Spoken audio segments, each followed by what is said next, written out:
love already conquered fear, and we're catching up. That's ultimately my whole purpose with this, is to help humanity in every way I can transcend into that age of abundance. And it really starts with us conquering fear within ourselves and being loving towards ourselves and getting outside of our comfort zone, and then helping manifest that in others. Leading with love is the only way that brings us fulfillment. Why would we not want to lead our families? Why would we not want to lead our businesses from love? It's path of least resistance, maximum impact. Not only does it feel good, not only does it create an environment of consciousness to awaken and goodness to flow between people, these can be some of the most powerful accelerants of our evolution and powerful ways to heal the parts that psychotherapy and traditional methods might take weeks, months, years to even come close to. We can transform in minutes. When I take psychedelics, I take them for very, very sacred reasons. It's a really, really important catalyst to go inside and get a transmission from my soul. If something is truly super intelligent, it would see the incredible brilliance of sentience that we are. It would not destroy us. It would say,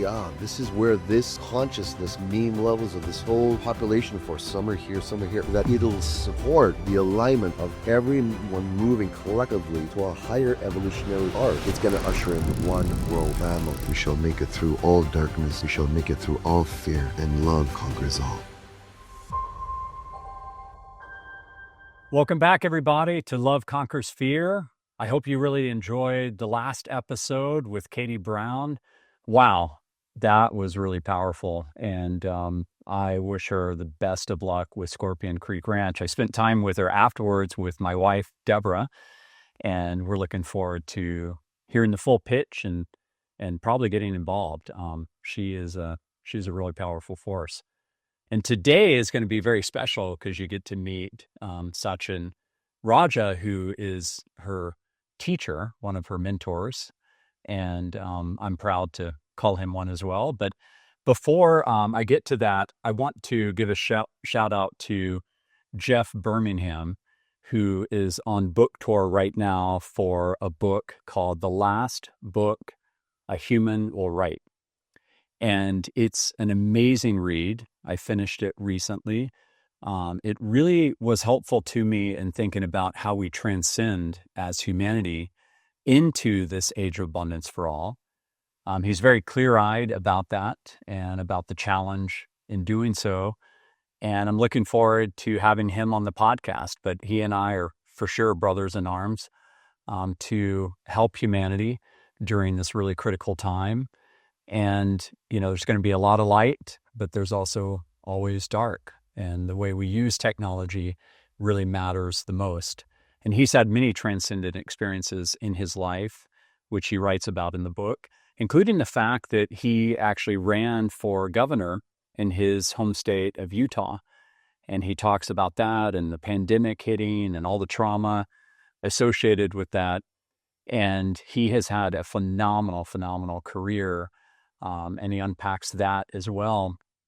But ultimately, this is his soul calling too. And I'm finding more and more people like that showing up for the mission during this really important time where we lock arms and really do the best that we can to help humanity. And as I've mentioned many times on this podcast, there's a lot of people bringing the light, from Demis Hassibis to Mustafa Suleiman to Fifi Lee, Mira Murati, Eric Schmidt and Reid Hoffman and many others. You actually heard on the episode with Jeremiah Owing how we were both raving about all the great work that Reid Hoffman is doing.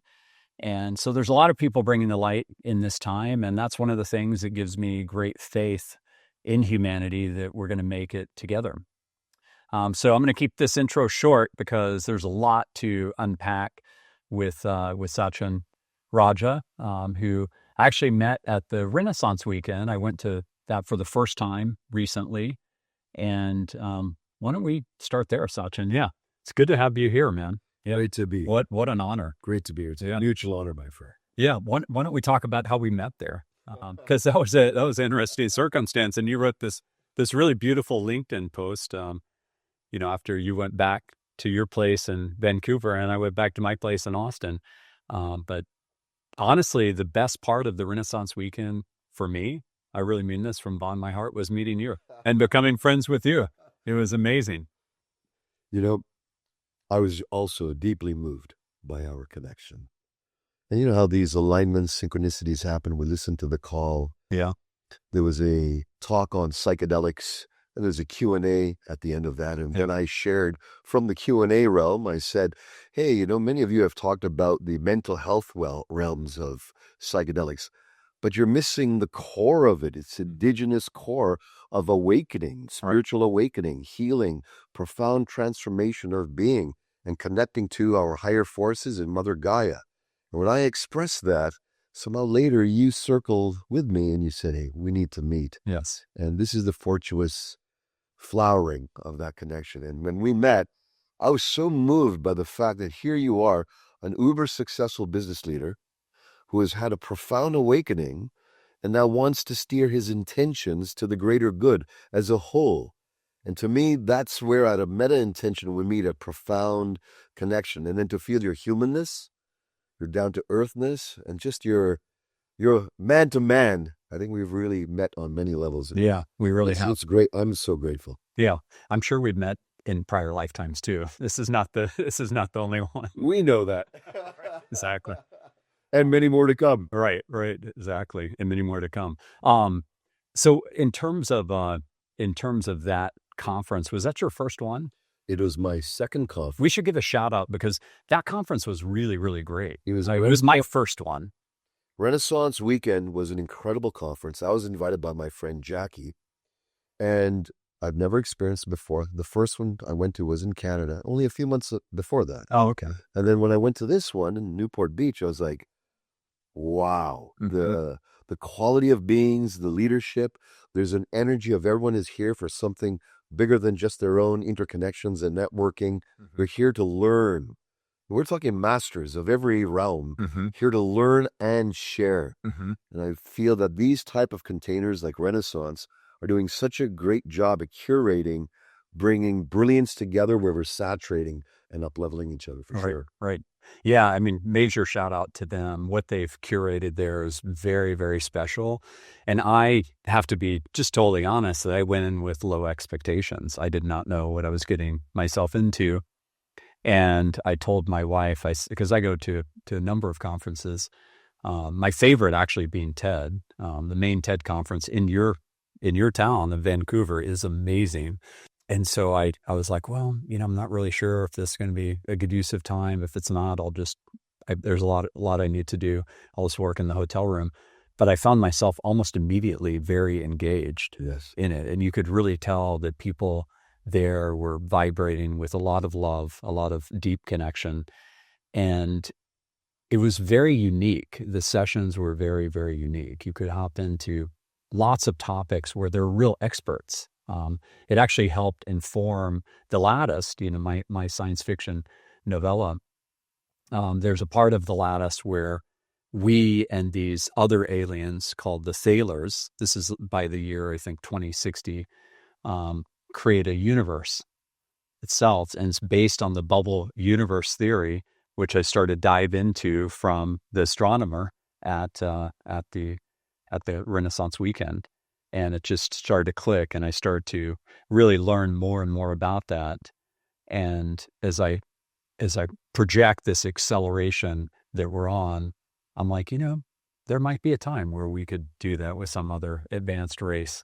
And anyways, it was fun to explore, but it motivated me a lot. It motivated me to write the next 2 short stories that actually formed that book. You know, this coming together of people with clarity, potency, heart, ability to make changes on the planet, and the calling from within them. I'm seeing it opening like a wave. Yeah, I'm like a powerful wave in our circles. And it's extraordinary. And I know fellows like us are here to help foster that. We're help to guide that, support that. Yes. And make these containers, support these containers. So brilliance, heart, potency of action, that's for the greater good. It's galvanized and supported. So this is the era we're in. And everyone watching this is part of that. Right. That's what I'm excited about. Yeah, it's not just true. It's everyone involved is watching. Yeah, I get a lot of light from from putting this out there. And that's ultimately my whole purpose with this, is to help humanity in every way I can transcend into that age of abundance. And it really starts with us conquering fear within ourselves and being loving towards ourselves and getting outside of our comfort zone. You know, that old saying that there's no growth in the comfort zone. And then helping manifest that in others. And as an entrepreneur, I've spent my entire career doing that, you know, believing in people in a way that they didn't even know what was possible for them. And the best highs I've ever gotten from entrepreneurship is seeing people do things that they deemed impossible, especially when they get together. Yes. And then go on to start their own companies. You know, my company before Dated Out World, we'll see how this happens at Dated Out World now that ServiceNow has bought it. But before, at Bizarre Voice, there are now more than 70 companies started by former Bizarre Voice people. And the biggest compliment they give me is how they took the culture with them. And it was deeply rooted in love. And that was the number one thing I was trying to do at Bizarre Voice. And I think that's a huge reason why it was rated the number one company to work for in Austin, when it was small, then medium, then large. And it's a choice. It really is a choice. As a leader, you can choose to lead with love, or you can choose to lead with fear. And to lead with fear is very toxic. Leading with love is the only way that brings us fulfillment. We might get quote unquote success with leading from fear and any models of the past. And because the momentum of those are there, much of businesses run from that old momentum of fear, control, greed, hoarding, all of the, as we know, the lower motives. It's brought us to where we're at. We can't totally condemn it. We've got to take the good from it and grow it. We're leading from love. Why would we not want to lead our families from love?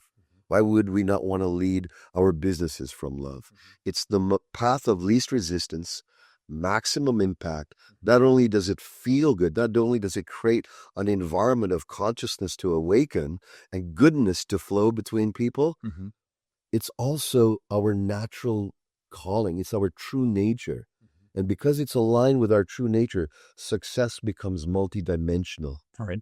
Financial, relational, family, well-being, all of these aspects foster when we lead from love. All right. You know, I want to ask you about the conference you just had here, because Katie Brown on the last episode was just raving about it. And I want to make sure I give a shout out to it and really honor that container that you created. You said there were about 120 people there, which is really a good size. Yes. To have intimacy. And I think it was 3 days long, right? It was 3.5 days long. It was our first Impact Accelerator Summit, led by our organization, Warrior Sage. We're bringing in together founders of positive impact companies of all types, of all positive passions and intentions, some smaller, some global changing concepts. We brought together incredible investors who are like, you're already vetting these people at a deep level? Yes, we're vetting them. Okay, we'll come. Everyone was on the fence, curious to see, is this real? How real is this? And then, of course, all the advisors we had. We actually had the doors banging down. We had 200 people. We had a waiting list. We had to turn people away at the door, dragging their friends and other business leaders into the place. Wow. What happened for me was one of the most extraordinary things for myself and my business partner. What I saw was, and the endorsements, the text, the LinkedIn messages coming they're coming about 10 per hour right now. Wow.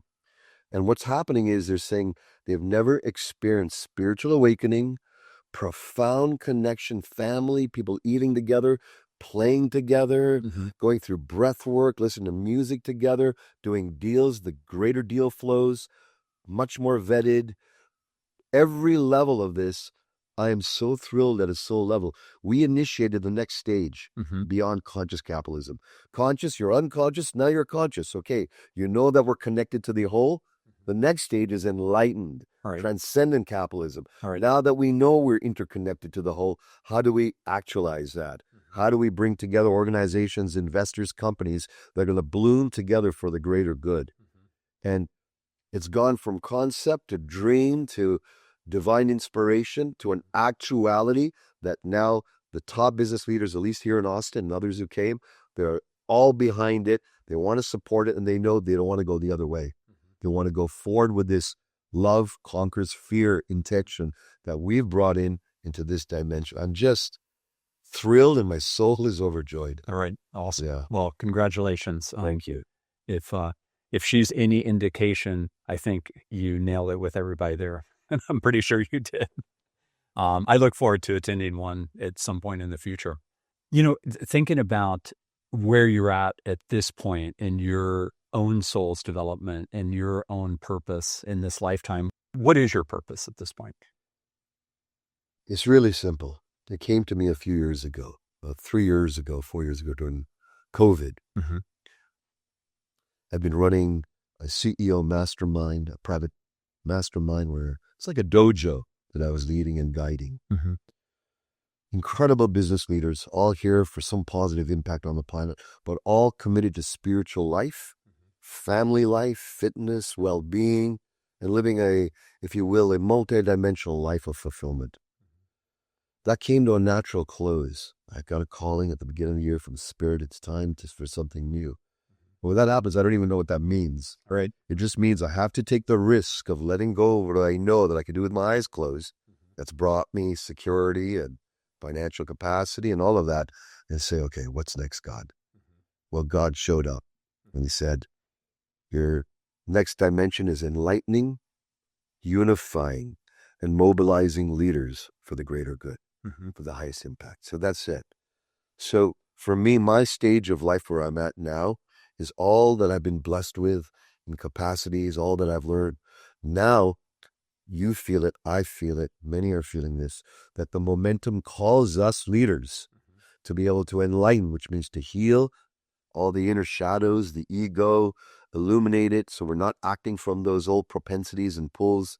We're awakening our ego and bringing it into rightful purpose, right use, align with our heart and higher consciousness. And so enlightening and then unifying. It's time for us to come together, not just stay in the space of inspiration. Okay, like you said, Satyen, come down. Let's get your message out in the world. I'm coming. I'm going to ask you to support, we all support each other to unify with our A games. And then what's yours, mine, and all our brothers and sisters? What's their capacity to mobilize now with more clarity, more efficiency, more potency, something that's good for all, the all win. So my game is the all win right now. Right. I want nothing else. Right. And that's what I'm here for. Yeah. Yeah. Well, when I talk about it, I talk about the age of abundance for all. And I do mean all. I mean all of humanity, no one left behind. And that's something that we can absolutely do. Absolutely. It's all possible. And technology has always been a very important conduit for us to climb that Maslow hierarchy, but it's always how we use it. It's always how we use it. In this summit that we just led, how many people came in like this? Naysayers, doubting, not sure. The intention seems high. Is it a new agey, fruity, fluff thing? Is it going to be a real business? And what was fulfilled was all the naysayers leaned in. They all approached me one by one. My heart is moved. I've never been in anything like this before. I've committed to funding 3 of your companies that you've presented here. This was happening all day long for me. And that shows me that the greatest force is not the old paradigm sourced in fear and control. The paradigm, which is the ancient paradigm of love, which we stand so strong in, is the way to move forward in not only our personal lives, but in the life of business itself, that business becomes a force of love. Yeah. That's our mission.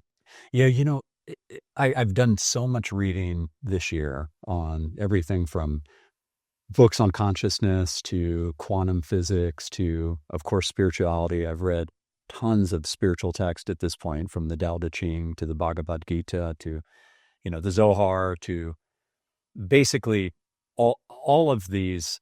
I've been looking for what is the common root. And if I could summarize it, it's actually not that hard to summarize.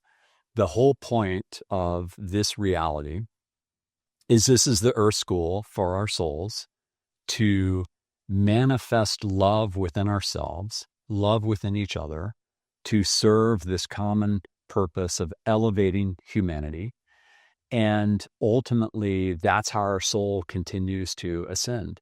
And the game underway, if you look at it that way, is that there's all these distractions in the world of form that keep you from that. Fear is ever present.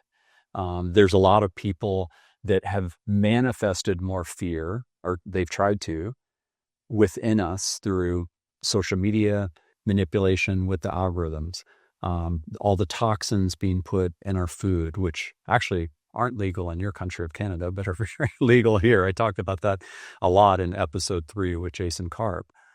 And all of the constant dystopia being pushed to us by the media, because that is the exception to all the acts of beauty and love that are happening.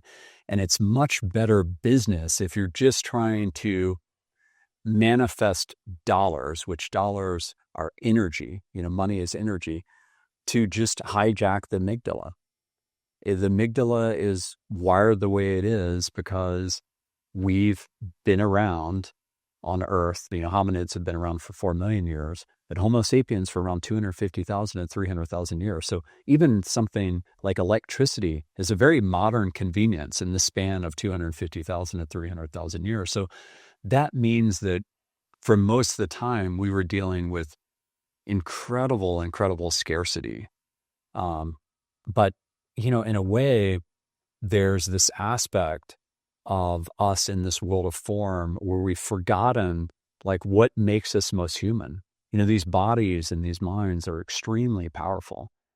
And so it actually is not that hard. I'm working through this book right now, which is a bit tedious, to be honest with you, but it's been recommended by many friends. And it's called The Raw Contact, the RA Contact. Oh, we know this book. Okay. Since my 20s. Okay. Well, for me, it was new, and it would make sense because it was channeled, from this raw kind of alien consciousness from the sixth dimension that is a collective. It was channeled during 1981 to 1984, and it's a really far out there book, and it's all about the law of one. But the law of one, which is essentially that the whole point of reality is to manifest love, to be of service to others, especially selfless service to others, is the whole game. And that's the whole vibratory force in the entire universe, no matter what the life is, of any alien intelligence. And so, you can work through the book and its tediousness, but and there are some pretty far out things there in terms of like this channeling and how many planets have life. I think it's something like 56 million is what this book says from the channeling. But the base message is actually very simple.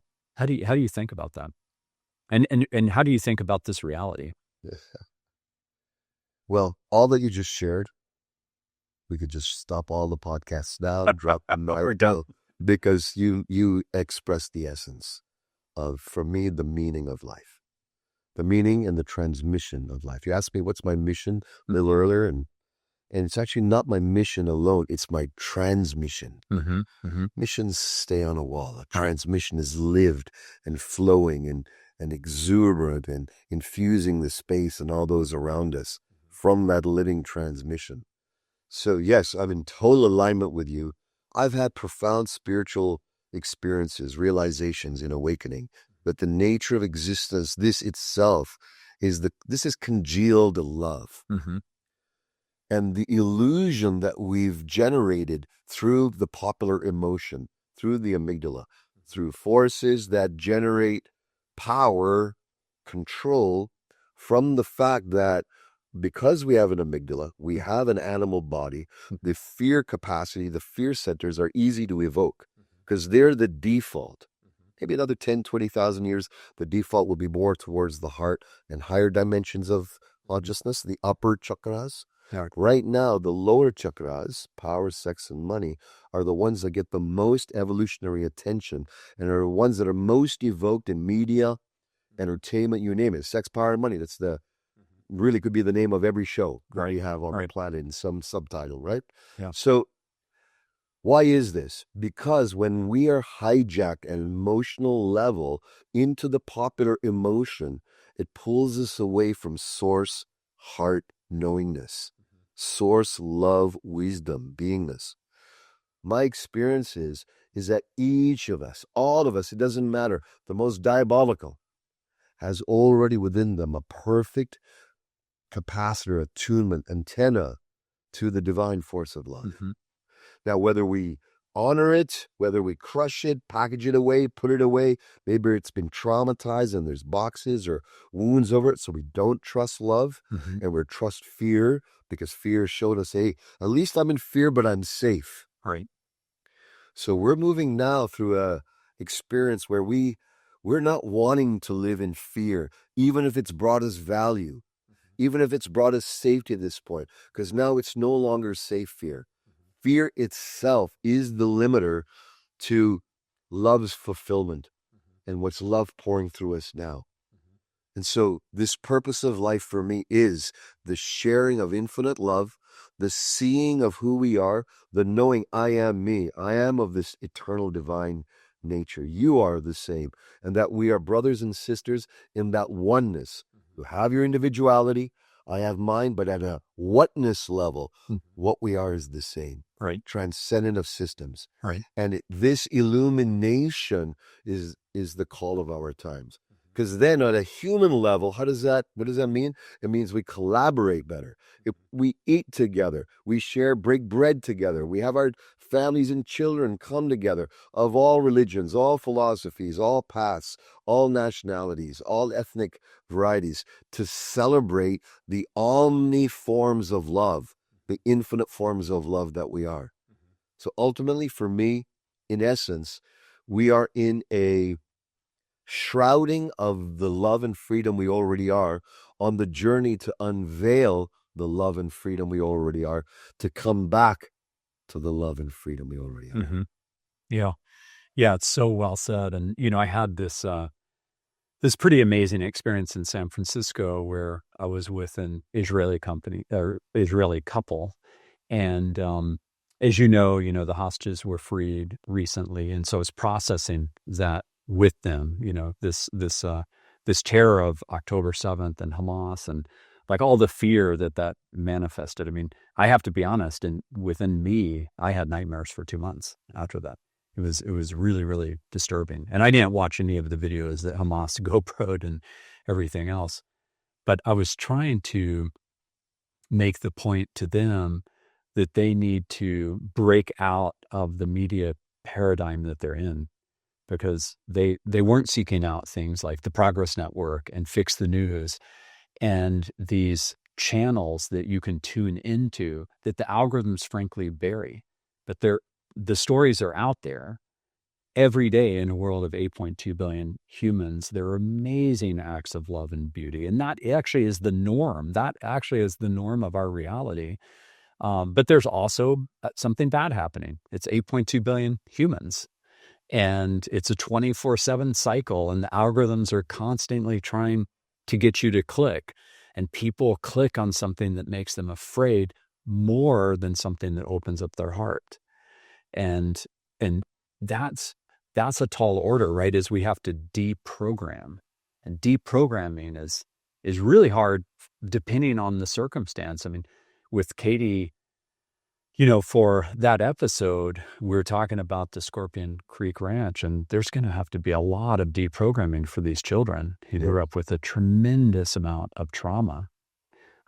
So how do we do that? What are some of the tips you have for humanity in the deprogramming that's essential for us to allow love to conquer fear? One of my first spiritual teachers, he was a mentor to Deepak Chopra, Wayne Dyer. He was a crazy wisdom teacher back in the day. Yeah. I was in my early 20s. I love his book on the Tao. Yes. His interpretation of the Tao and then how to live the Tao Te Ching, is amazing, which the Tao is just another word in my vernacular for God. Yes. Yeah, to walk the way. So he shared with me, I grew up as a traditional Indian boy. My parents said, read the news, read the paper, and all this. And he gave me an assignment. He says, Satyen, well, yes, Stuart, he goes, don't read the newspaper for 3 years. Don't watch TV for 3 years. And now here I am, like 3 years? What are you talking about? Right. It's a big, I'm not 3 months. Okay, I can do that. 3 years. Right. And he says, don't look at any of the gas prices. If you need to fill up your car, don't cut out any coupons, nothing. I want you to remove yourself from the popular emotion. Mm-hmm. And I said, well, what if I'm uninformed, which is my fear? I come from an educated family. If we don't know what's going on in the world, we're not going to be worldly enough to make the best decisions and clarity and know what's going on. He says, everything you need to know will come to you. Take this sacred time. You can spend the rest of your life looking at whatever you want, learning. But the sacred sanctuary you create for yourself, away from the popular emotion, is going to purify your attachments, purify the hooks they've already got into you that you don't even know, purify the parts in you which has succumbed to these, if you will, tendril-like latches onto your psyche, which you get pissed off about that, upset about that, angry and vehement about that. He goes, you need to start letting go, step by step, start walking away. And I did. It was very challenging for the first few weeks, then months. And then after about 2-3 months, this whole air started happening, this lightness, this I felt like I'm no longer being pulled by something. My own sovereignty started arising. I started meditating naturally without all these interference patterns of noise that were just within my energetic system. And I came to the deeper truth. I got to listen to my soul's voice with clarity. And that can never do you wrong. You can't go wrong. Right. And it's the voice of love. It's the voice of wisdom. It is. It's the voice of the God force. And when I told him, he gave me a high five, he gave me a hug, and he says, now you got it. That's your navigation, not the news out there, but the news coming in from here, the instructions. And he says, now all you have to do is open, follow instruction. Open, follow instruction. The rest will unfold. I've been doing that since a young man, and that's all I've been doing. And my life has been a magical journey every single day. Wow. And here's one right now. Eating or being with you. Yeah. And so, yes, it's in summary, remove yourself, no matter how hard it is, from the popular emotion, from the forces that get you to be pulled in an antagonistic duality. Our side, this side. Look how horrible they are. They are feeling the same. Look how horrible they are. And that antagonism captures the dualistic consciousness and keeps it trapped and locked away from soul wisdom. But when we integrate those, relinquish that pull, then the voice of God, the voice of life gets onboarded again. And now you really live. All right. And now we're part of the whole, and now we're part of the whole symbiotic relationship. And we find our place, we find fulfillment, and we find the service we're meant to give. Yeah. That is beautifully said. And, when you were talking, it reminded me of two things I want to just unpack really quickly. So one is Tim Ferriss's The 4-Hour Workweek. Yes. You may remember in that book that Tim actually lives here in Austin. Okay. And you may remember that he said in the 4-Hour Workweek that you don't need to worry about the news, because if it really matters, someone's going to tell you. If it really, really matters, you're going to know. Exactly.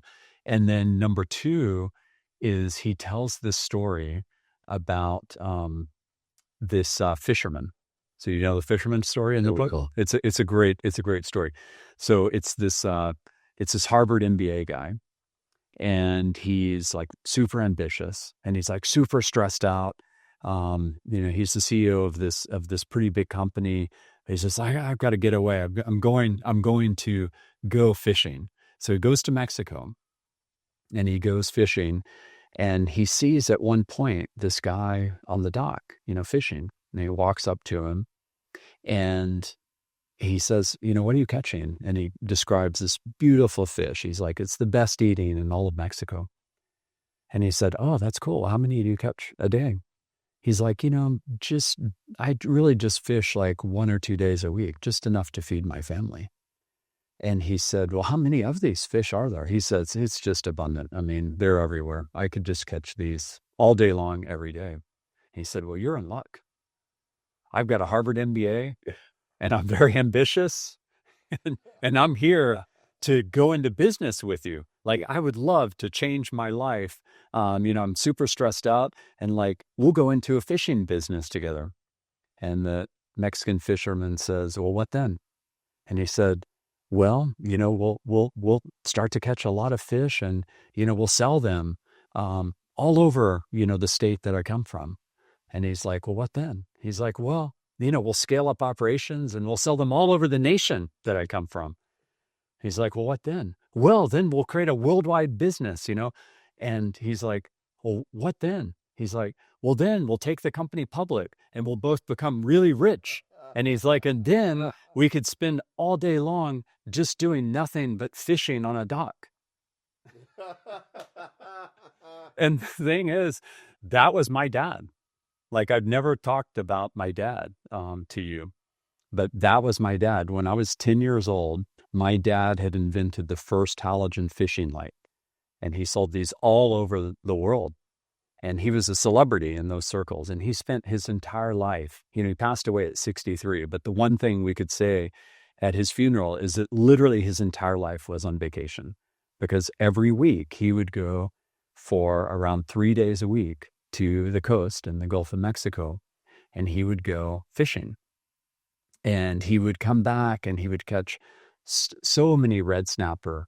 I went with him quite a bit before I just got completely infatuated with computers. I think he was really disappointed when that happened.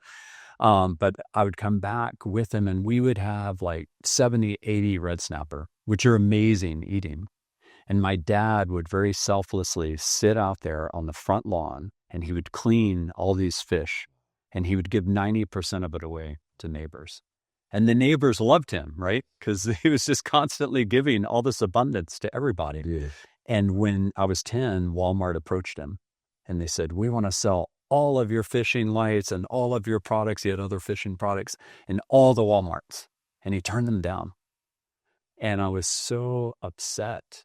I have to tell you, I just didn't have this level of wisdom. But I was so upset. I was like, Dad, what are you doing? Like, you're such a brilliant inventor. I always looked up to him as just so incredibly brilliant. Like, he could go deep on almost anything in the physical world. He was so, so smart. And everything I was creating was in the virtual world. So I was kind of a disappointment until he realized that the world was going that direction. Yes. He was like, son, I can't touch or feel anything you're creating. I'm like, Dad, trust me, I'm creating a lot. But anyways, he turned them down and I was so upset, and he sat down with me literally like this. This was like us reliving it right here. We were about this close together, and he looked at me in the eyes and he said, son, you may realize the value of keeping life simple one day, or you may not. It's your choice. Wow. Wow. And God bless your father. He just dropped the most beautiful, profound warrior wisdom. He did. Wisdom. Oh my gosh, you would have liked Wisdom, him. right? You would have gotten along with him. What's his name? His name was Brian Douglas Hurt. Yeah. He's I actually, through a lot of reading, through psychedelic journeys, through other means, I've really reconnected to his soul quite a bit, and he showed up quite a bit for the mission that I'm on right now. That's my highest order mission in my lifetime. And I feel my inventive potential going up pretty exponentially because he's really here to help. But it was funny because when I was 24, 25, you started to see me become successful as an entrepreneur in tech, right place, right time. And he was like, son, you never really did get that wisdom, did you? And I'd say, well, Dad, you know what my problem is? And we would almost both say in unison, you're too damn ambitious. What a wise man. He was a wise man. I want to take the opportunity also to give an ode and an honor to my father and mother. My father, Rasik Raja, my mother, serial entrepreneurs. That's my father. And we ran all types of businesses. And I remember the restaurant business at one time, discotheque, 300 seats, wild. I'm a teenager. co-managing a discotheque, restaurant. Right. Yeah. And it was just wild days. I know as a teenager, you were there primarily to meet the women at that point. Actually, I know what it was. I was actually too young for that. Okay. Well, I was a little young. I remember my teenage years. But I enjoyed the energy of the disco, the music, and fun.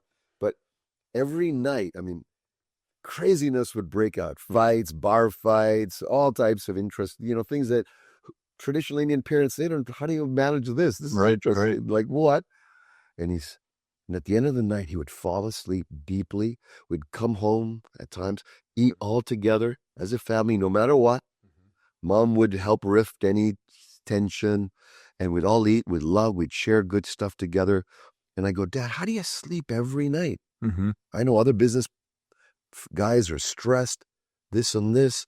He goes, son, nothing is more valuable than your family fed well. That in your heart, you did well. You can lay your head on the pillow and you can thank God for the day. And there's nothing, no regret, nothing left over within you. And nothing is worth worrying about, business or nothing. The only thing worth worrying about is our family. Someone's not well. Nothing is worth it. So you, son, no matter how far you get in business, you rest every night. Nothing is important. Everything shuts down. I put the attention on your family, your love, and go to bed with God's peace. And to this day, he lives like that. He transmits it to me. And he's the pillar for me of what it means to put business in the right place in the heart. Yeah. And putting family first. Yeah. That's beautiful. That's really beautiful. Wow.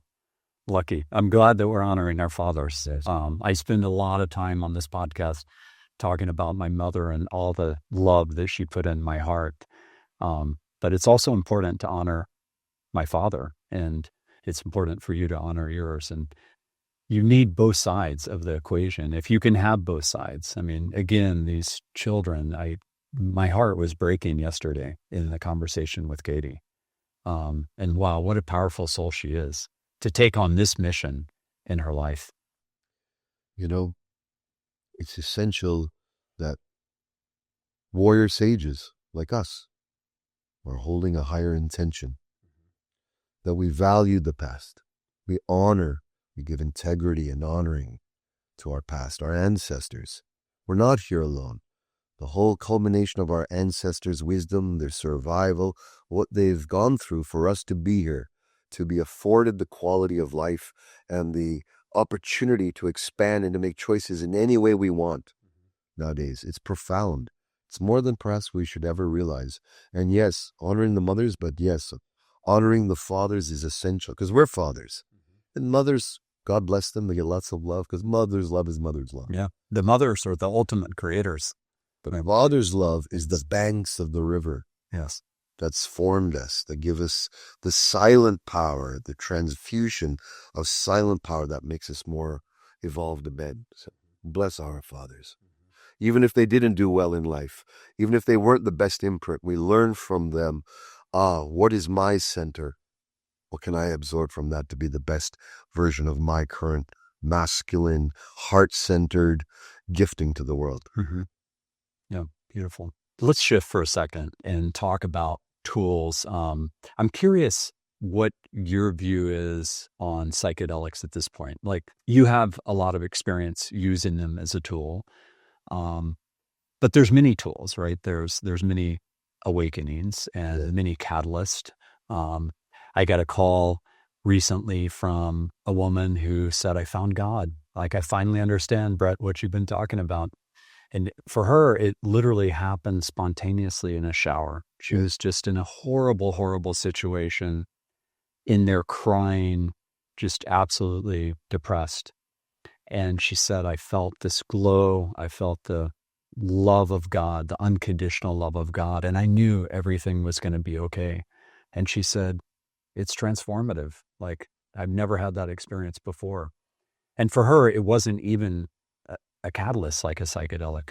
When I take psychedelics, I take them for very, very sacred reasons.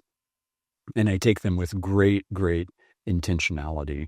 I don't look at them as any type of party drug. I actually think it's, I don't want to take anything away from people that choose to do that. I think maybe there's a time and place for some people to do that, but I look at it as very sacred. I don't want to Absolutely. do it for that. I literally, there was a party I was at recently where MDMA was offered to me, and I ran from it. I was just, this is not what for me. This is not what I want to do, because it's a really, really important catalyst to go inside and get a transmission from my soul. And the transmissions I've received from my soul, from God, are truly, truly profound, and so much insight into ultimately how to serve, Yes. ultimately how to help humanity. Now, I'm curious, how do you view it? You know, where you live in a different region where it is more enlightened in this way, and these are legal. So how do you look at this? So, when I was very young, I dove into the spiritual path of Shaolin Kung Fu order and full-on training in that. And we were very antithesis to drugs, alcohol, any type of what we would call outside of things of the integrity and the temple atmosphere, which had its profound value in my life. Yeah. We did deep koan meditations. I dove deep into Zen meditation and enlightenment intensives, which is where we dive deep into the inquiry of who am I? Right. And we eventually allow all the associations of who we think we are to dissolve, and we come to the core and we experience a direct union with our God self, our divine nature. So when I was young, in my early 20s, one of my mentors introduced me into these meditative paths. And this is where I had profound realizations and awakenings to the God force. Mm-hmm. And then a few years later, when I met this rascal, crazy wisdom teacher, and he took me to the forest of Ireland, and he offered me a tea with many mushrooms in it. I thought, am I in a Jim Jones cult? I was totally scared. I was terrified. I'm like, I gave my trust to this man. Right. I read all his books, and now he's giving me drugs. And I was like, and I grew up traditional Hindu, very straight family, very conservative family. And I looked in his eyes and I saw purity in him and a wink. And he winked at me and he goes, "You're a little uptight, aren't you? You know, young man, you know, you and your Kung Fu and your Hinduism, you all know everything." And he was just poking at me. Right. And in his poke was a love. And somehow I felt I was taken care of. Mm-hmm. And I says, okay, I'll do it. Mm-hmm. And I took the cup of tea. Me and other disciples of this master, we went out in the Irish forest, the sacred forest, and I had the most profound revelatory experience that lasted, I don't know, 12, 16 hours. Wow. Okay. That's a high dose of mushrooms. Yes, and we were continuing to sip it and drink throughout the forest all for hours. And he showed me, here's the forest of remembering. That group there that's starting to meet, they're working on their root chakra. This group, they're working on their heart chakra. They're working on their third eye chakra, higher. And I'm seeing all these energetic dimensions and multiple dimensions unfold.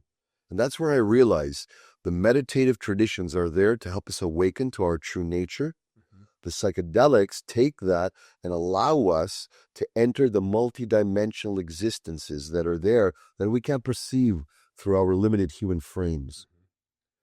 So from there, I was initiated in my early 20s, 22 or 3, into the path of shamanism, of which now I have led, I don't know, hundreds and hundreds of ceremonies internationally, taken many groups to Peru, led many ceremonies of ayahuasca medicine, mushrooms, wachuma, to many powerful groups. Now, why I'm very attuned and very believing of this at this time, we're in a renaissance. The psychedelic medicines, in the context, as you shared, sacred environment, not recreationally. I'm also stand with you. In a sacred environment with high intention, deep prayer, opening to truly what's wanting to come through, coming in with an intention for something higher, not just for material gain or to win the next ticket or win the next gal, but something, God, give me wisdom so I can be a better man. That's my prayer. Right. Help me be a better man for myself, my family, for the world. And when I go in with that earnestness of intention, I'm so gifted by these plant medicines in the medicine realm. So That's been a little snapshot of my experiences. We've initiated some of the greatest leaders who are now, standing for psychedelic medicines, physicians, therapists, Dr. Gabor Mate, you name it, have come through our experiences and have now becoming, if you will, a torch for wisdom through those means. There's more to mature. Our society will mature more with this, but really valuable for me that medicines should be used in a context of a sangha with strong, clear, conscious, vetted leaders who don't have reputations of doing funny stuff and have a purity of heart. When we bring all that together, these can be some of the most powerful accelerants of our evolution and powerful ways to heal the parts that psychotherapy and traditional methods might take weeks, months, years to even come close to. We can transform in minutes. So that's where we are today. And we're in a beautiful time where the depth of them is coming, and now the mature use of them in the right context will be the next stage that we're entering and cultivating now. When do you think it's happening now? Like, when do you think this consciousness awakening is We are happening? calling it forth. Yes. Mother Gaia is calling it forth.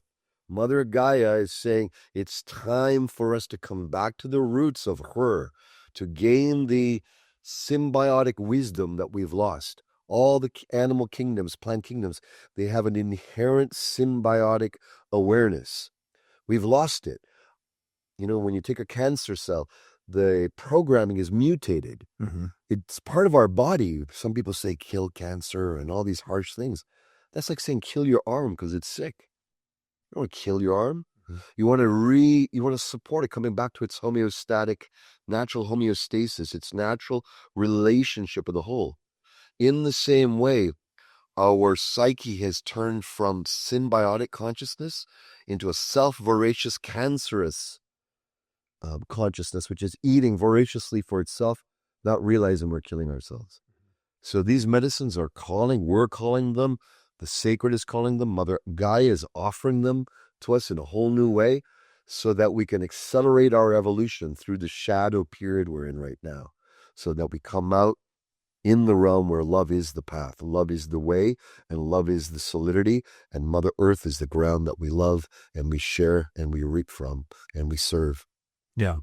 It's interesting because it doesn't seem to be the case that it's necessarily the specific psychedelic that gets people to realize the unification of all things that are deeply rooted in love.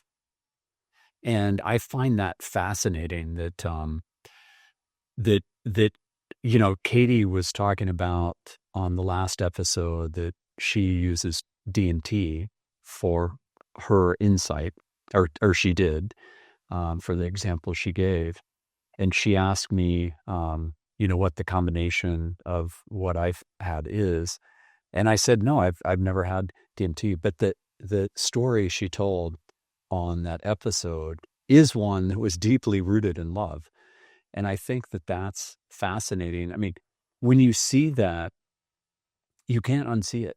Like, once you know that the veil is off and the ego goes offline, which is how psychedelics work, is it literally takes the ego offline and it lets you see the actual reality and let consciousness flood in. Once you've seen that, you can't unsee it.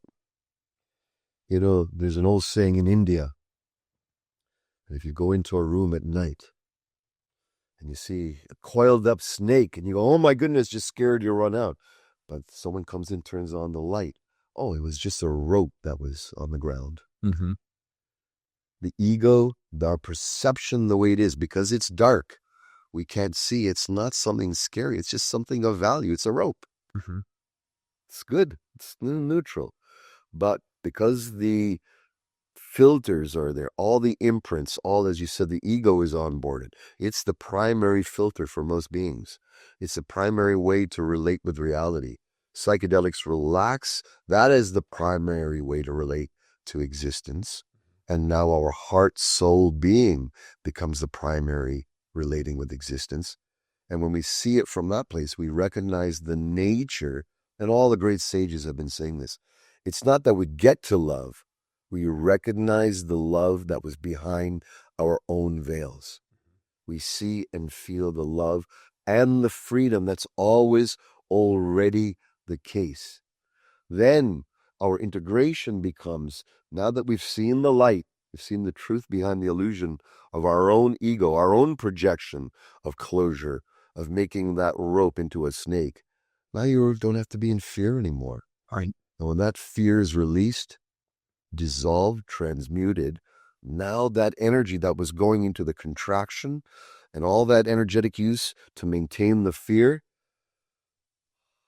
then you come into a naturalness. You breathe, your soul relaxes, your subtle energy in your body relaxes, life force starts to come into you, new inspiration, new clarity, and finally you're home. Mm-hmm.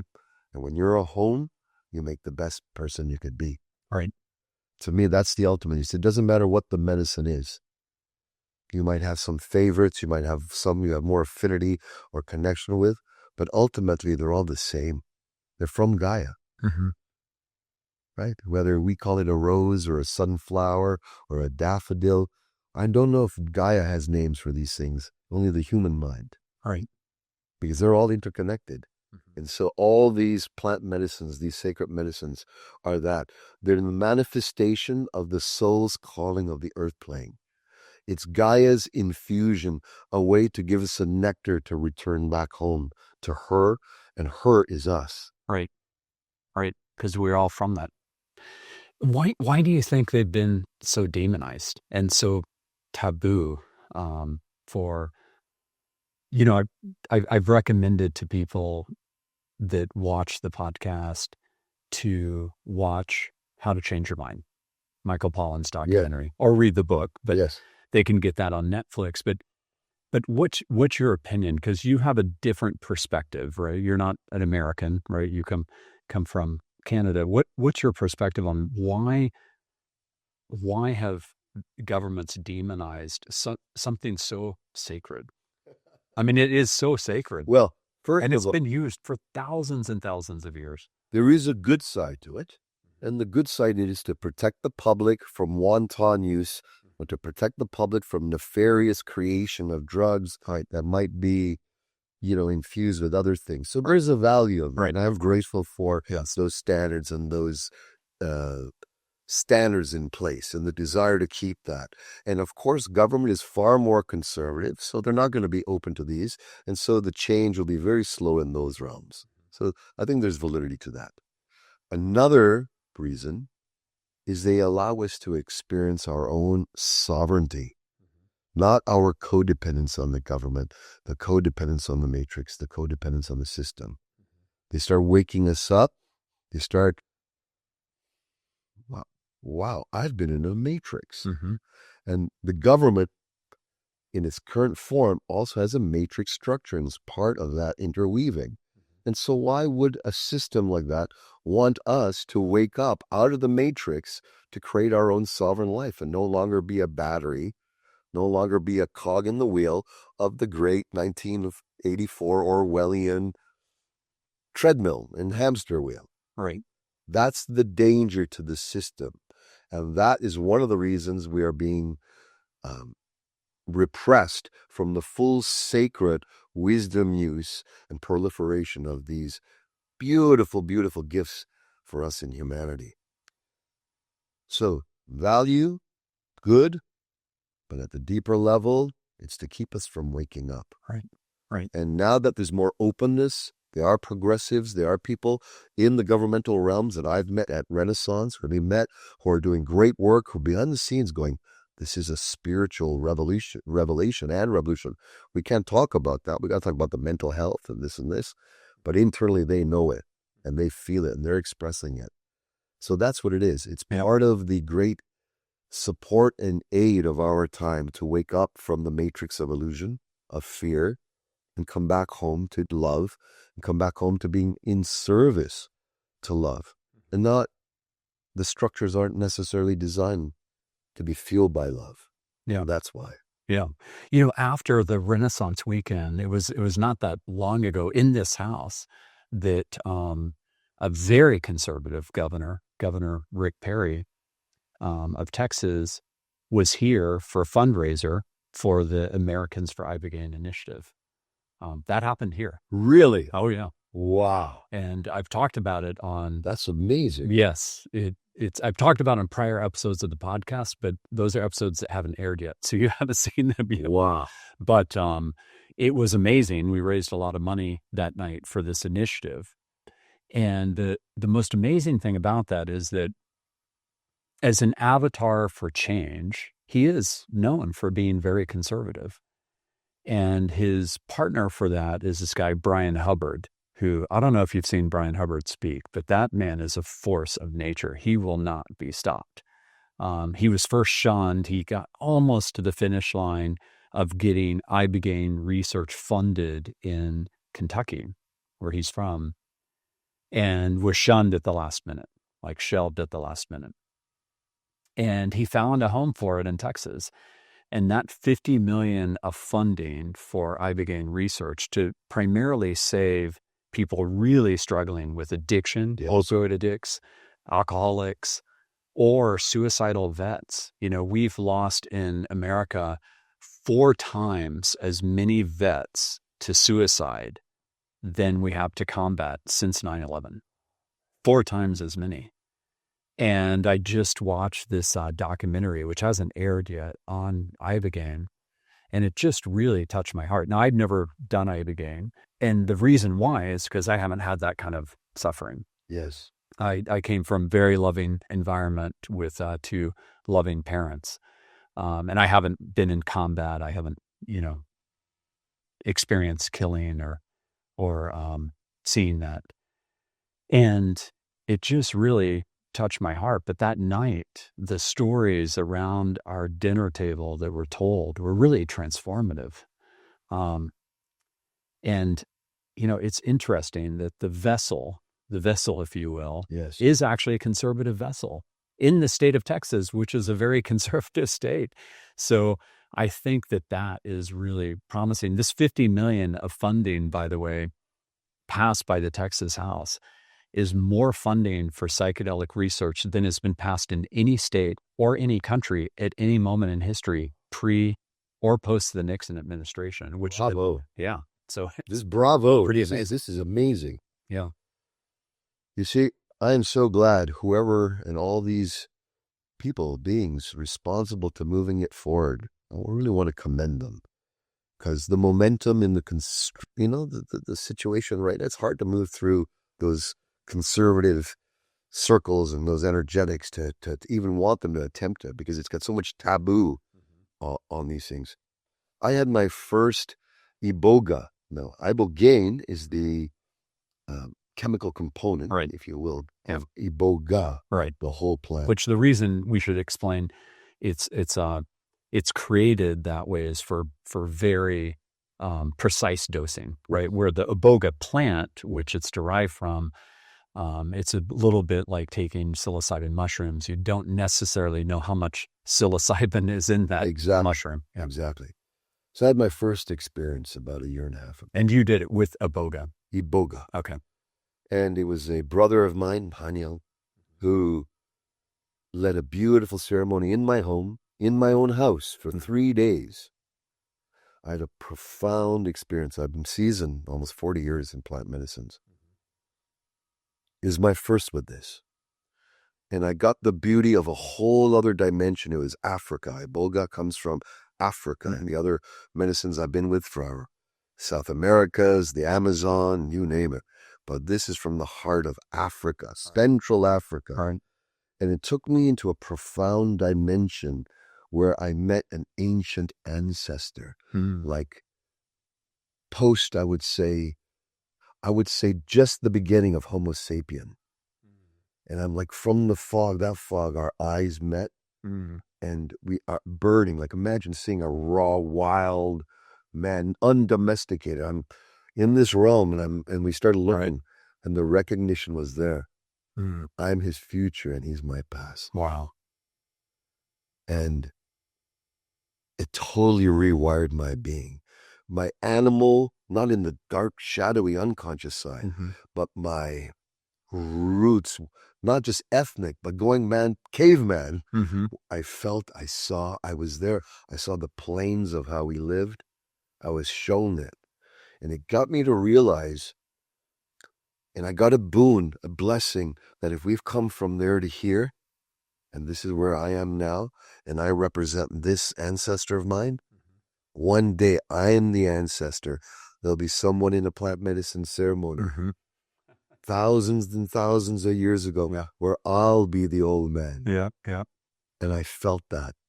And this is where it came to me, the miracle of what Mother Gaia has given us for the illumination, the wisening and the deepening of why we are here on the earth plane. Because quite frankly, people are so lost in meaning.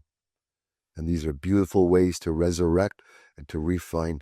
There is a deeper meaning. You might not know what it is, but take the chance, take the risk, find someone reputable, go in for the inner work. And when you do so, you'll start attuning back to your natural DNA, your natural path, and your natural path of fulfillment.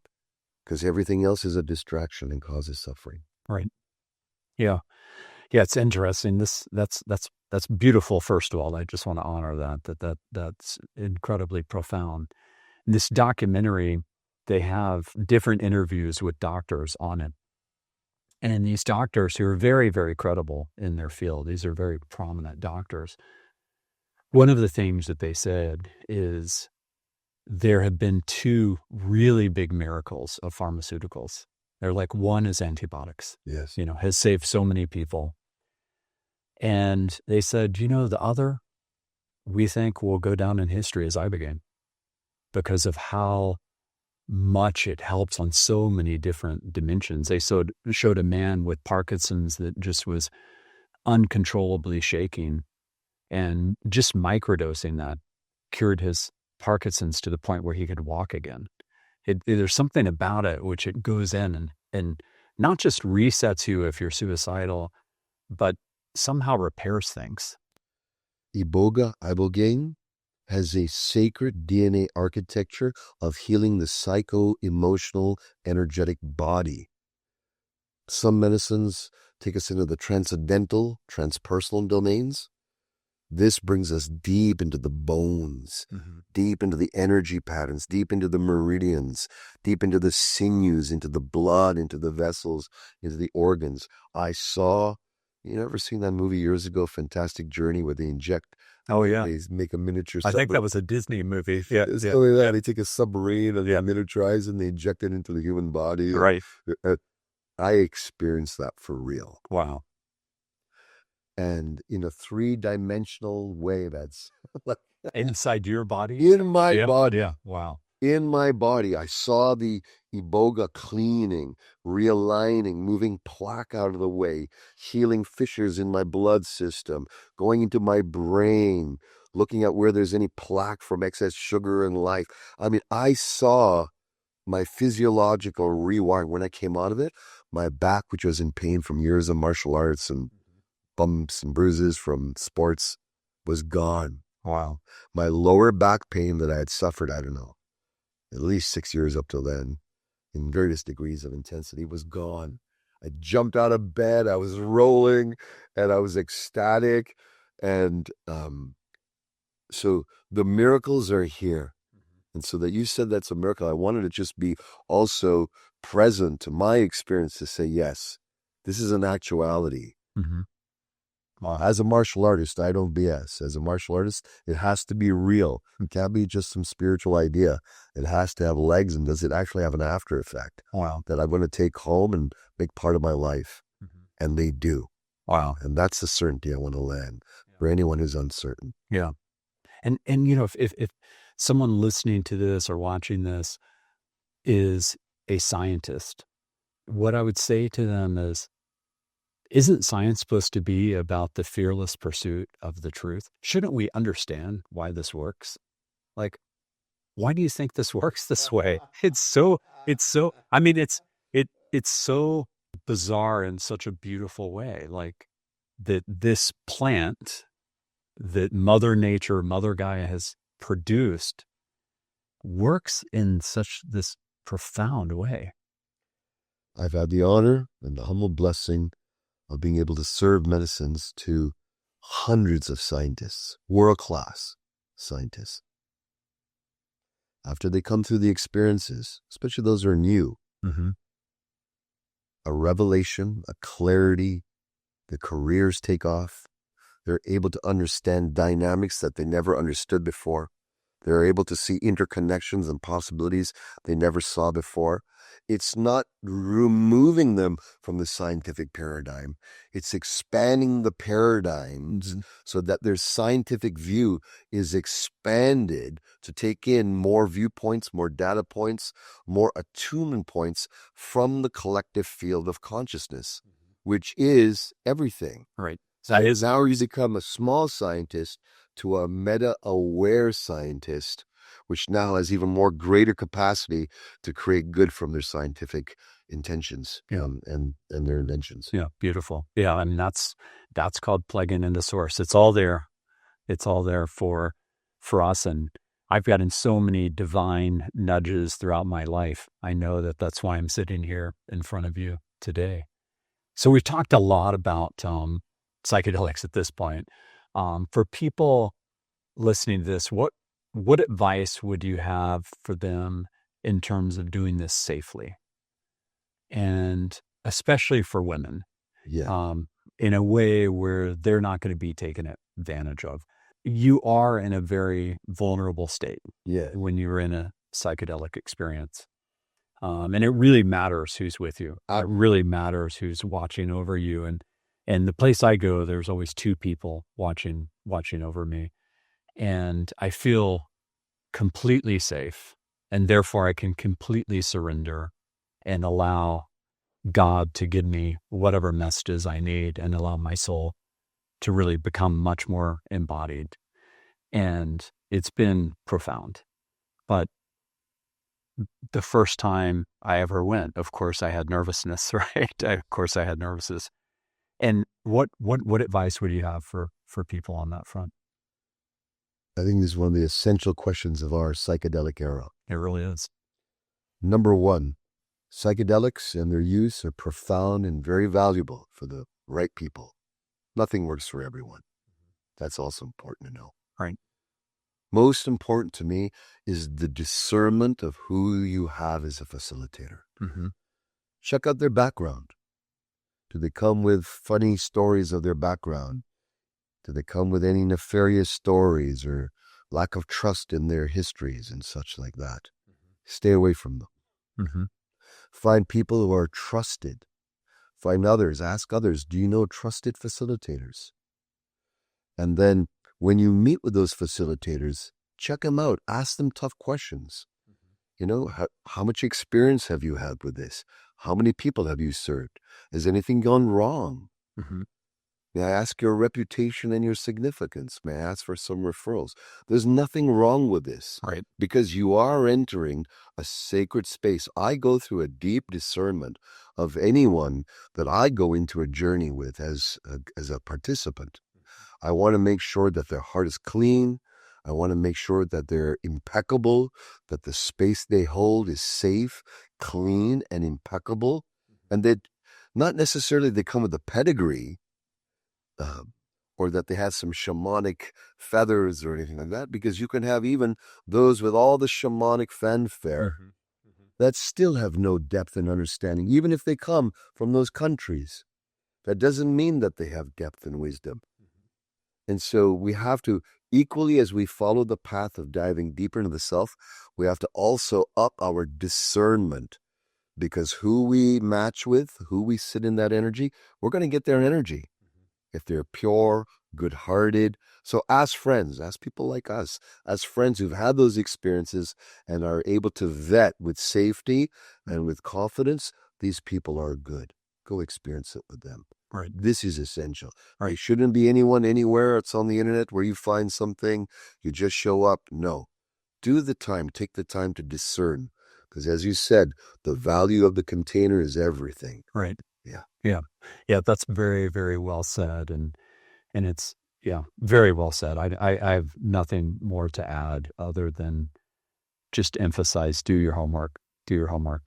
It's really important because what you're doing is so sacred and transcendent that it really matters to do it in a place where you have high trust. And ultimately, too, if you have super high trust in the environment, it allows you to surrender, which is the most important thing you can do during a journey, is to just become a receiver and not try to control. The more you're able to safely surrender your grip of control, the greater the medicine can support and help and go into the deeper, subtler, subterranean dimensions it couldn't be with subtle holdouts. Mm-hmm. Mm-hmm. Yeah, very well said. So the whole purpose of Love Conquers Fear is this realization that we are in this exponential of exponential curves. And AI, quantum computing, robotics, brain-computer interfaces will be able to take us into this age of abundance for all if we divinely guide them. And I view this period for humanity as God's final exam for humanity. And I'm 95% certain that we make it. I'm curious how you view this period as well, and how certain you are whether or not we make it. How positive are you or negative?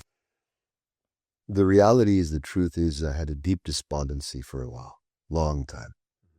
I'm a positive man. I operate. I do the good in the world. I serve. I inspire. But underneath in myself, I was going, oh my goodness, what's going on? Can we turn this truly around?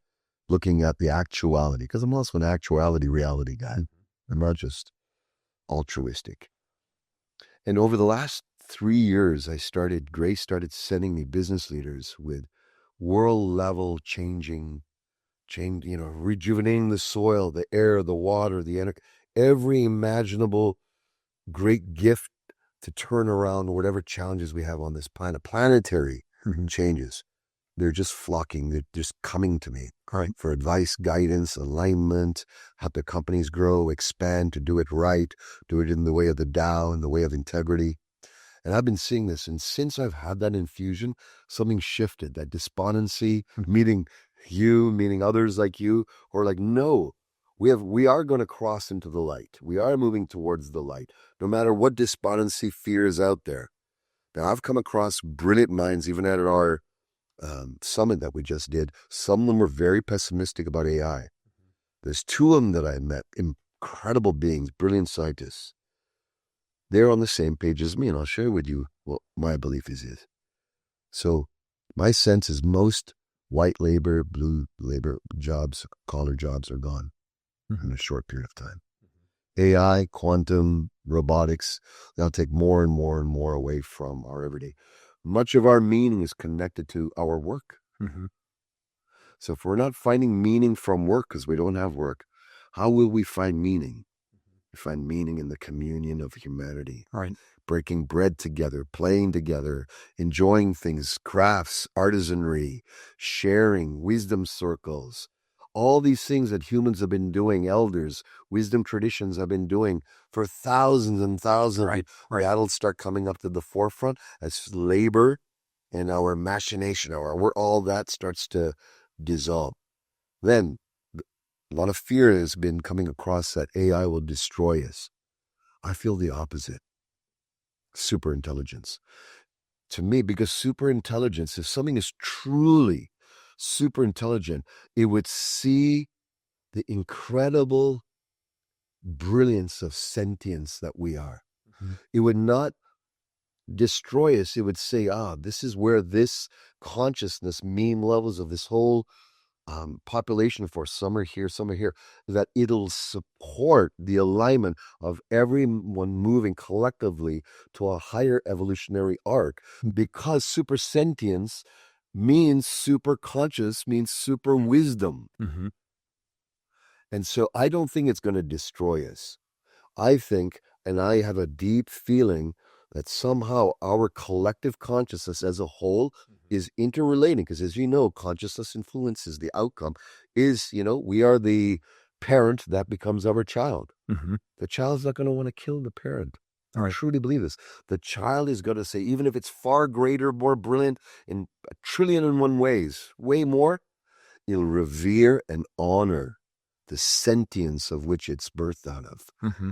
And I believe it'll actually just take care of so much stuff that we keep getting ourselves into global levels of suffering, that much of that will be solved by that, so that we can put our heart's attention, our whole humanity's force towards evolving each other at a soul level and coming back to our tribal, conscious, enlightened version, not the separative tribalism, but the unified one world tribe that we are, one world family, not one world government. Right. It's going to usher in one world family. Right. And that's what Yeah. you and all of us are here for. Yeah, that's beautiful. And, scientifically, we're 99.9% the same DNA-wise across the world. Yes.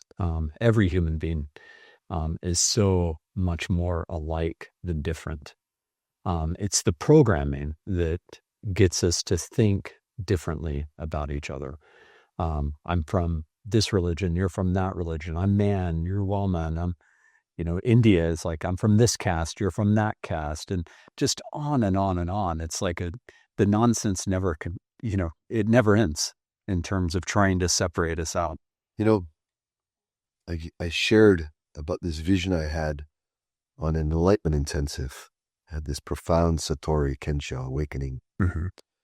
And I saw all the world's traditions, like your beautiful room here, as stained glass windows.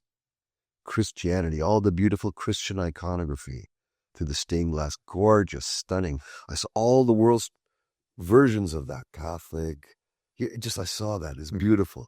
Then I saw the same with all the Judaic symbols coming in another glass pane, and another one of Islam, and then Hinduism, and then every type of and I saw them, and I was like, in reverence.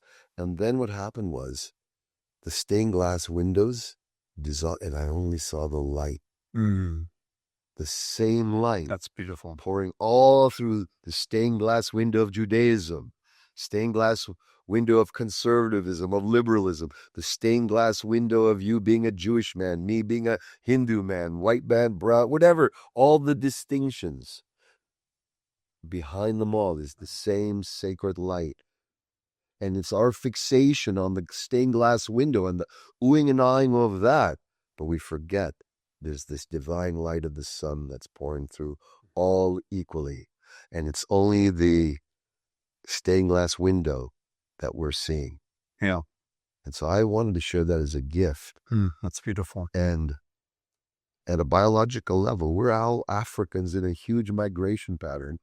All right, Esther, But we're really huge, and will continue to be.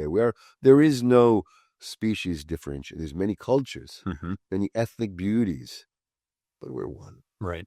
And we're not only one here, we're one at soul. Yeah, we're one at soul. We're all unified on that level. And we're all at the quantum level. We're just light and energy, all of us. That's all it boils down to, including this chair we're sitting in is just mostly empty space. It's all the same stuff. It's all the same. Love. Yeah. Love, I'll give you a little wink. Love already conquered fear. Yeah. But we're catching up. Yeah. I mean, I did, there was this one journey I did where I saw the battlefield, and on the battlefield we had won. Yeah. And it really felt like a vision from the future. I didn't love the fact it was on a battlefield. Hopefully that was a metaphor. Yes. But I was saying, can't you see? We've already won. Those of us who are feeling this in this time, we got to stand strong, even if it feels cavalier, right? Even if it feels we're the crazy ones. The crazy ones are being called forth right now to be the voice of the impossible. Yeah. And when we gather, impossible becomes possible. Can I ask you for a favor? So I'm giving you this copy of the Lattice. Can you just read the dedication? Yes. Because you just invoked something straight out of the dedication. And I just opened it to the dedication. Yes, exactly. Yes. Dedication to the crazy ones. and those dedicated to breaking us out of the self-created matrix.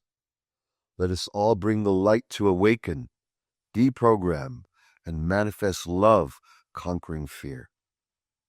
The age of abundance for all awaits us, with deep love for all of humanity. Your beautiful name, Brett Alexander Hurt. Yeah. And actually, if you read the PS too, because I define what the crazy ones were. Here's to the crazy ones. In 1984 are the best advertisements of all time, each with a deeply encoded message from the divine source, God, Tao, consciousness, the astral plane, or whatever you choose to name it. It is nameless, loving, and ineffable. Austin, September 7th, 2025. Yeah. I had to have you read that. Yeah, it's true, that it is. My fellow crazy brother. Yes. Yeah, well, that's what I like crazy brothers and sisters of. Right. Wow. Okay, I just have to sit with that for a moment because that was such a beautiful moment. Thank you so much for doing that. So you sound like you're pretty darn positive and we're going to make it. What do you think the transcendence looks like? Like, what do you think the catalyst is? The reason I wrote the Lattice is I had a vision on one of my journeys of what the positive awakening could be. And one of the things that I'll be honest with you, I'm struggling with right now is I've had a lot of these conversations, especially in San Francisco. I just got back there from last week for TED AI, and this one panel, which was the philosophy of AI. It was moderated by Stephen Levy, who's the co-founding editor of Wired magazine. And I whispered to David Judson, who I brought with me. He's my intellectual thought partner on so many things, including the book that I'm writing right now, Love Conquers Fear, Humanity, AI, and the Age of Abundance for All. And the panel, I said to him, I whispered to him, I said, where's the humanity here? Because the whole thing was just about, well, of course AI is already sentient, or it's just going to be sentient very soon. And I was like, it was all materialist.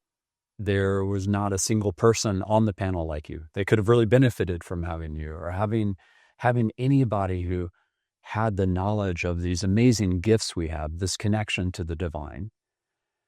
And one of the things that kept coming out at that event, and then various events that I went to in San Francisco, is people saying, well, Brett, don't you think it's going to be a negative catalyst? Like, it's always a negative catalyst with humanity. And this is one of the things that I do honestly struggle with, because there was the Holocaust, and that was a very negative catalyst. Absolutely. It was a catalyst that made people say, never again, never again, never again. And it's taught almost all throughout the world. There's some cultures that deny that it ever happened, but most cultures teach it.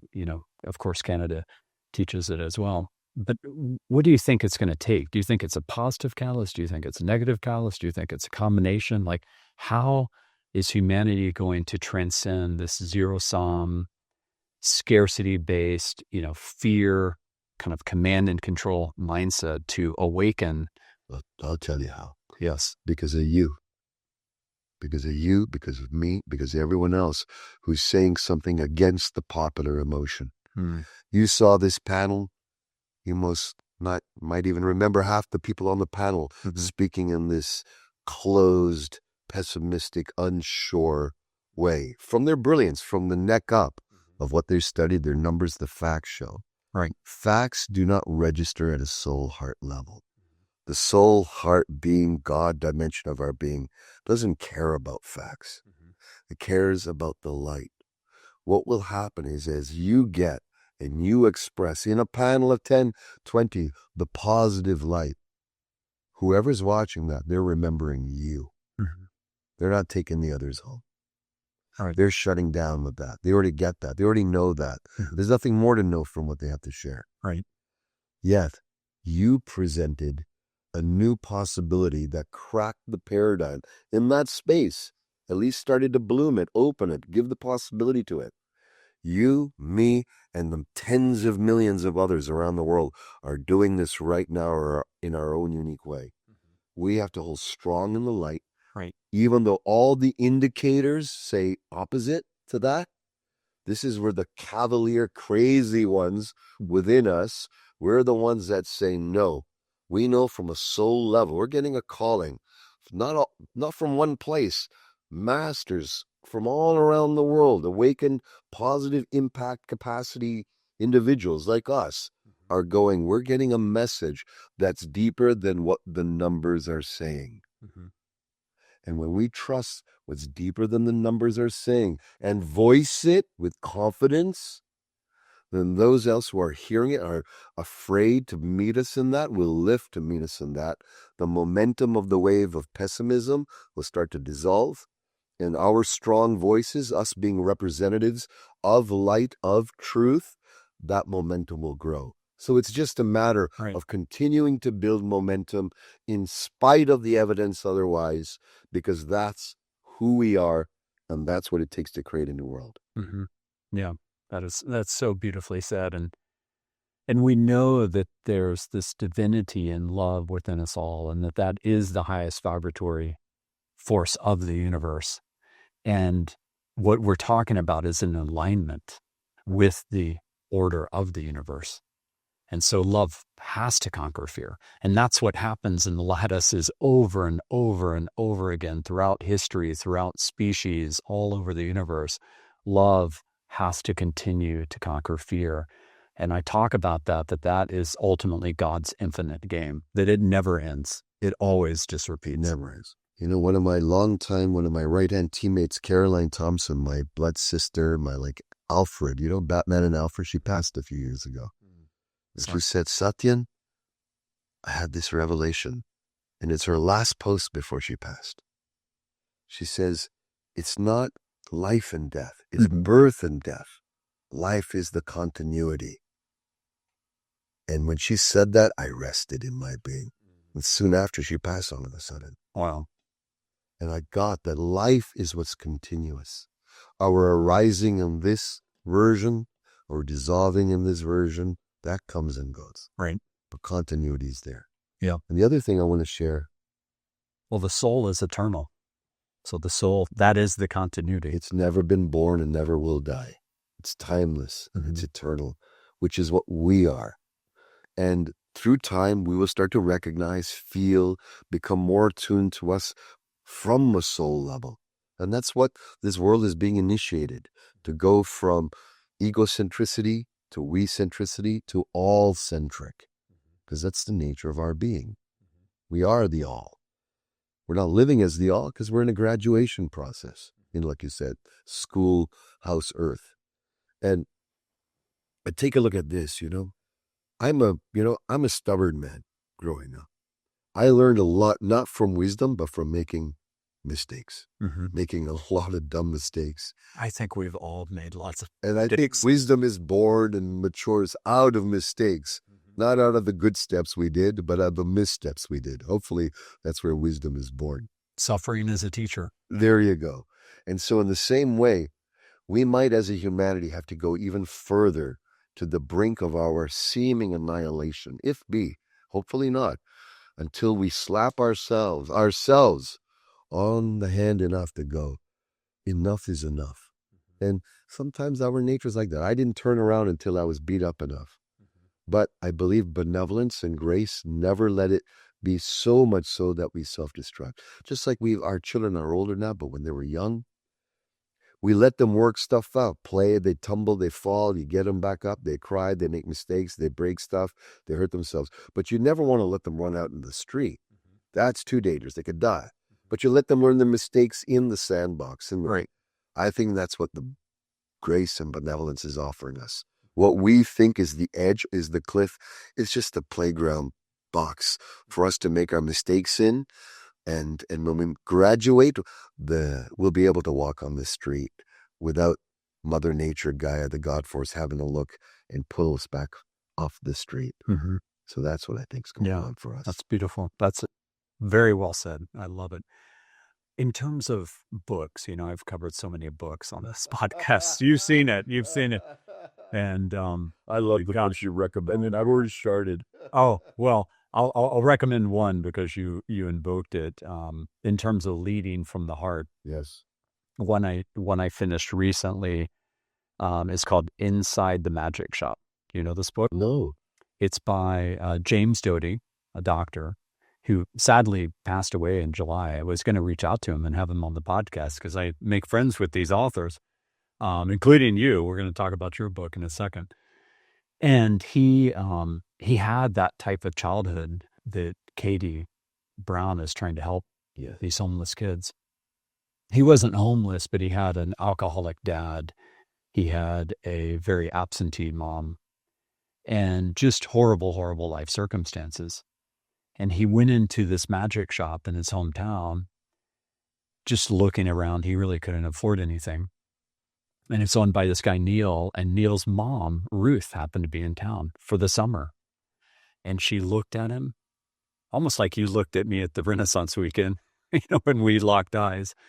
She looked at him and she's like, "Do you want to learn real magic?" And he said, "I think so." Like, he's a little bit nervous. And she's like, "I'll teach you magic that'll change your entire life." And she taught him how to breathe. She taught him how to focus his mind over that whole summer. And ultimately, the most important lesson she imparted is how to open the heart and lead from the heart. And his life was absolutely transformed. He manifested everything he wanted, and there's many lessons in the book, including the things he actually thought he wanted weren't the things that he actually wanted. Yeah. So he learns that hard lesson later on. But it's a great, great book. I highly recommend it. And when you listen to it on Audible, you can hear his tears. Yes. In quite a few of the passages. You can literally hear him crying during the reading. It's really, really beautiful. But what are some of the books that have touched you that I haven't read yet? I'm sure there's many. There's the thing about this is, honestly, there is an ocean of content. Yes. When it comes to spirituality. I mean, it was Mark Gober who turned me on to Buddha at the gas pump. Oh, yes. With his podcast was called Where's My Mind? It was in 2018. It was a phenomenal podcast, very highly produced, really well done. Unfortunately, only ran for a season. I hope Mark brings something like that back. Although he is helping me with this, he's recommended guest. I had Joel Schaefer on. That was a Mark Gober recommendation. He just connected me with someone that I met with today who wants to come on the podcast, who is amazing. But you look at something like Buddha at the Gas Pump. It's been going since 2009. It has like around 800 episodes at this point. Yeah, God just bless him. the ocean of content Yes. is so deep. But what have been some of the most transformational standouts for you? It's funny you sharing this because, it was about 1.5 years ago I cleared out. My wife was complaining, books are falling all over our little library. Everything's falling. It's hard to walk through things. So I went. You haven't been in my office yet, which is a few down in the hallway, and I'll show you. And that's the state of my office right now. So I went through a painstaking process of books I've had since 16 and 18. So some of the ones that just stand out in this moment, Charlie and the Chocolate Factory. I love that book. It was my favorite movie. Right now, My favorite book, movie. Yeah. My sons. Why? The most disheveled, unlikely candidate to win a golden ticket. All the others had every way to get a ticket, fighting every way to get a ticket, but he got the golden ticket. And I felt when he got it, I got the golden ticket. Right. And then anyone who felt to be in a place that who am I we can get the golden ticket too. Mm-hmm. And become the head of Willy Wonka's chocolate. So that was a masterful book that shifted my relationship with my wife and my daughter. Was The Way of the Superior Man by one of my mentors, David Data. profound book. It gave me an understanding. I understood a lot about the masculine consciousness, warriorship, integrity, alignment, but I had no idea on how to be with women. No idea. And when I read that, I go, oh my goodness, I need to have, it gave me an insight that I need to understand the beauty, the honoring, the magnificence of the feminine, the goddess. So that was very powerful for me. He wrote another book called Blue Truth, which to me is like a Bible. It's an essential. I read it all the time. I go back to it over and over. And my current training manual that I use for all the mentees in my CEO circle is a book called Reality Transurfing by a former physicist, Russian physicist named Vadim Zeland. And this shares about the multidimensionality, the infinite universes that are there. So rather than about manifestation, it's about creating the alignment within. So you're transferring your consciousness to the universe where what you want is already there. Right. So rather than creating, it's surfing yourself into and the exact instructions, how, the ways to detach from the world of popular emotion. That's the first step. It teaches you to remove yourself from what they call the pendulums, the things that hook your psycho-emotional body to be wrapped up in for or against, which sucks away your life force of creativity and manifestation.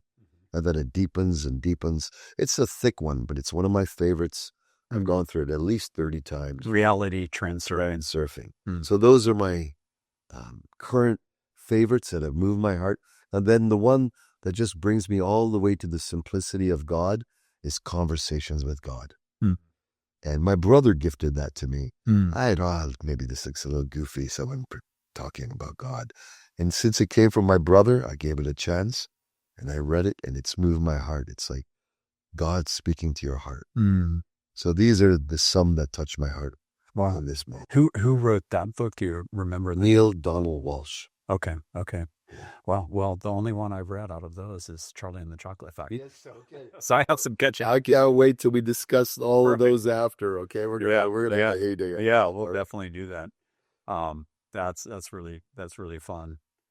So I want to read from your book, because people should know that you also are an author, and an absolutely beautiful book here that you gifted to me is just, it's just magnificent. Hopefully people can see this on the video, but this is, I don't know how much it costs to print this, but it's got to be very, very expensive to print something like this. And this one really spoke to me, this part about power. And so I want to read this. And by the way, what is the title of this book, of this one? It's called The Path of the Warrior Sage. Yes. Okay, good. And we should give a shout out to the Warrior Sage community too on Facebook. I get so much value from the content. Thank you for inviting me in. So this is about power. The seeking of power is wired deeply. We need it to direct and control reality. In its early stage of spiritual maturity, the self seeks power from controlling others, thereby securing its status. For the fortunate few who become disillusioned from such exertion comes the surrender of control and the adamancy not to be controlled. Then, for the rare one, comes the realization of true power, the power that comes from empowering others to transcend the control game and be totally free, to enjoy the power of truth and love without force or manipulation. Power, it is our ultimate ruin or our gateway to freedom. I'd love that. This book is amazing. It's really amazing. How do people get this book?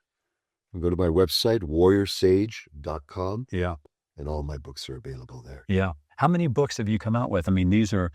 These are the Transcendent CEO and Transcendent Culture. Do you have 3 books? Do you have more than 3? I've written 5 books. 5 My books. first book was called Living Ecstasy, an Oracle on living an ecstatic life connected to God, spirit, and your highest truth. These came out next from my work and contemplations of the mentoring I've done with business leaders for decades, and the distilled wisdoms and actionable spiritual wisdoms that come from that. And I turned it into an oracle. And then with that, I created Transcendent Culture, how to create super coherent, heart aligned super teams to cross any finish line. And then this Path of the Warrior Sage, this art book, came as a collaboration between my spiritual sister, Deborah Kasha, who's been since we're young. She's been my really close friend and sister, and she did all the beautiful art. So it's an oracle art book. You open it anywhere for wisdom, insight, and attunement. You know how close I am with my wife and how I'm my soulmate, 29 years. You about her all the time. Well, you've been married even longer than me. Why don't we talk about your soulmate? My goddess, my wife, my girlfriend since I'm a youngster. We met in high school, Suzanne Raja. She's a woman's leader. She leads women in initiations to awaken the feminine power with them. She calls her events the well-loved woman, to open up the love field within themselves.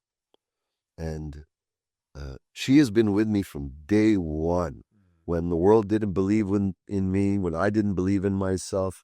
To this day, every day, she's my upliftment, my power, my Shakti. And she's my refinement. When I'm full of shit or when I'm going off track, as a strong Jamaican fiery woman, she holds nothing back in letting me know that. And when I'm in my heart and my integrity, she celebrates with me. We've brought 2 beautiful children, adult children now in the world. And, the secret, someone asked me the other day, what's your secret? And then I said, you know what, 30 is devotion. Everything's going to change, the bodies, the moods, the interests over time. But if you stay devoted to each other's growth and awakening, I knew when I met her, she could take me deeper to God than I could go by myself. And she knew I could help her go deeper to God than if she could go by herself. And that has been the bond that's kept us strong. And even underneath all tension, when things are going crazy in the world, money, business crashing, children stuff, family stuff, health issues, you name it, we've always cleaved to coming back to love. And devotion has been the key. Yeah, that's beautiful. I had this hike this summer. We were in the Italian and Swiss Alps, and I had these profound downloads on the hike. Not psychedelic catalyst, just source speaking through me, my soul speaking through me. And I realized that ultimately I had married the most important teacher I could possibly have. It sounds like we've both got extremely strong female energies in our life, our soulmates, which really are helping us grow. And I can definitely tell you I'm a very different man than I was at age 22 when Deborah and I first started dating and got married at age 24. But I needed to marry a true equal. Someone who would really, really catalyze me to grow, and that would be on the same level, that harmony was really important. And We're blessed. Yes, we are blessed. But I realize it's funny because here I am as an age 53-year-old man, and I realized on that hike, and then I went through very quickly and got to see all the moments of tension throughout any part of our marriage. And it was all when I rejected the lesson at the time. Because the ego. Shh, don't tell anyone that. Wives, you were right, but don't tell anyone. This is going out to millions of people, but don't tell anyone. Oh my gosh, we're going to have to cut this out. Hey, I get humbled all the time, So this is the house where humility lives. The goddess's job is, to support the humbling of our ego and the rising of the divine king within us. Yeah. the king of service. Yes, the servant king of leader. service. Yeah, I love that. Well, brother, I love this so much. You want to close this out with a meditation? Yes, let's do Yeah, that. yeah, Let's do that. yeah.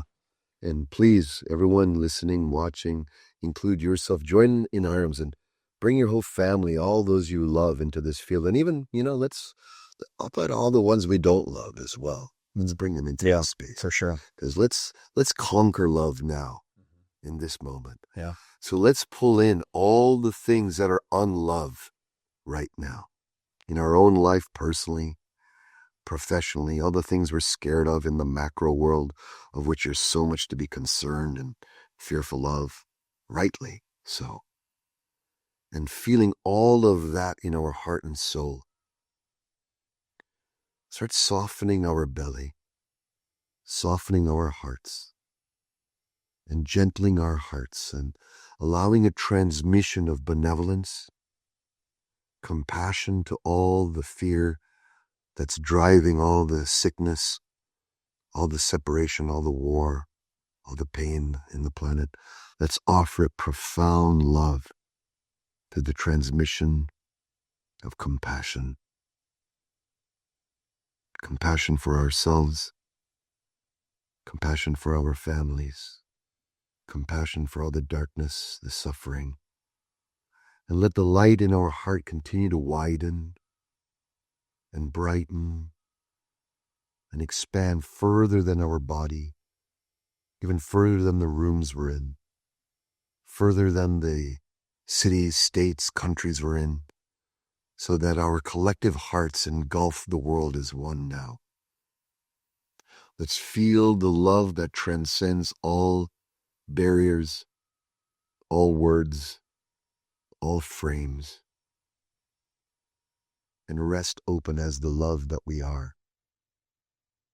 Knowing the love that we are, that we share, that we express today at a metaphysical level, and with the next people that we sat or we sit next to or chat with, let's be the conduit of love's greatest gift, which is ourselves. We shall make it through all darkness. We shall make it through all fear.